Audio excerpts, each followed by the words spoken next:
Hello everyone, I'm George from Ireland. Welcome back to my channel. And this is me presenting about Norman Tebbit. Well, Requiescat in Parce, Lord Tebbit. Now, the highlight of his career was meeting me in about 2000, when we had luncheon together. It wasn't just us two, but there were others in the Randolph Hotel in Oxford. And Lord Cecil Parkinson happened to be on the other table, and he'd had lunch with the Conservative Association a few months prior. So both Thatcher era cabinet ministers. So Lord Tebbit's been called as a reward at 94. And I remember chatting to him a bit, but one of the few things I asked about was the Anglo-Irish agreement of was it 1985, signed at Hillsborough Castle, County Down, by Dr. Garret Fitzgerald, our then Taoiseach, and the Prime Minister, Maggie Thatcher. And was that the right thing to do? That had given the Republic, us, some say in the internal affairs of Northern Ireland, despite Northern Ireland not being represented in the Oireachtas, or indeed the Irish Republic not being represented in Westminster, and wasn't that anti-democratic. And this is meant to be in return for enhanced cooperation on counter-terrorism. Um, and Tebbit said they welched on that from the beginning, as in the Republic of Ireland didn't help out sufficiently in defeating terrorist gangs. And he said, "We got it wrong. What else can I say?" So it's unlikely to hear a mea culpa from that. So I remember walking along with him from the Randolph Hotel towards Broad Street. Goodness.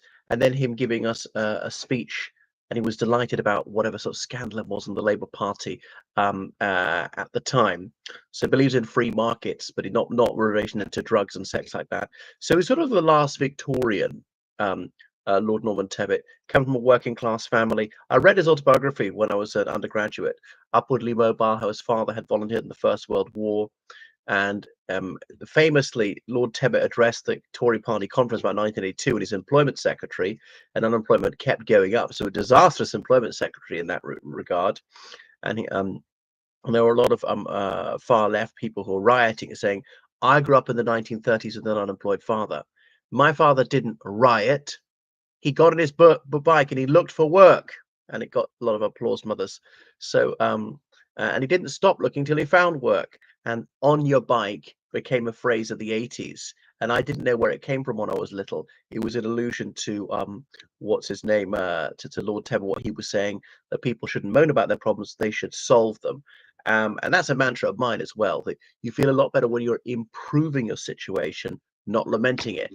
You know, if you want to get fit, don't say, "Oh, I'm so unfit." Take exercise. You're worried about your exams, start revising. Just don't moan about it, improve it. Anyway, coming on to him. So national service just after the Second World War. He had distant Dutch ancestry. He grew up in Enfield, North London. He was in the Royal Air Force, and then became a British Airways pilot and so on, and sort of tended to really dislike the trades unions. So he never attended tertiary education. He had said he had thought about it, but as a working class boy in the late 1940s, that was almost unheard of. So he's married, he had children, and his wife really was the love of his life. There's no doubt about his fidelity. But yeah, he was sort of uptight, judgmental, not really my sort of person. And he thought the trade unions might needed to be curbed. And in that, I suppose I would concur with him. There were too many strikes in the 70s. Anyway, he was known for his fortitude. So terrorists attempted to murder the democratically elected politicians, but the IRA's war on freedom ended a dismal failure, and liberty and justice triumphed, which is why they were put to flight, and their loyalist mirror images, these terrorist gargoyles, were crushed. Anyway, so that's why Northern Ireland is free in the United Kingdom. Now, it could be that Northern Ireland later chooses to join the Republic, but the UK government has said for over a century, if that ever happens, then that will be expedited. So the Brighton bomb in 1984, set off by Patrick McGee. So Tebbit's wife was severely injured. He wasn't very badly killed. There were 4 victims of that outrage. And he had to look after his wife for the rest of her life, really. She was wheelchair bound. And he eventually left the cabinet in 1987 after that election. He had to care for his wife and so on. So he's probably the one who was closest to Thatcher, and he didn't have to live down any upper class guilt. A lot of them were toffs in her first cabinet who said, "Well, it's kind of easy for me. I was born with a silver spoon in my mouth. We mustn't be too hard on the working class." And whereas Tebbit had pulled himself up by his bootstraps and saying, if I can make it, anybody can make it. None of these excuses. Come on, get off your arse and actually work. And these excuses for being criminals, no, that doesn't wash. You've got to obey the law. I'm not standing for any of this nonsense. So he's a hate figure for leftist undergraduates. So yeah, he was certainly a conviction politician. Methinks he was narrow-minded, and okay, we got inflation down, but there was high unemployment. And in the Republic of Ireland, it's only when we learned to love Thatcherism in the 90s that we started to become rich. But I'm not, I have very mixed feelings about Thatcherism. Mass unemployment is not good, neither is inflation. Crime tripled under the Conservatives, a lot more family breakdown, a lot more drug abuse. And these are enormous failures. Um, my goodness. So he'd wanted to be a political journalist, worked for the Financial Times at the time. And so Michael Foot, leader of the Labour Party, 1981 to 83, he notoriously dubbed Tebbit a semi-trained polecat.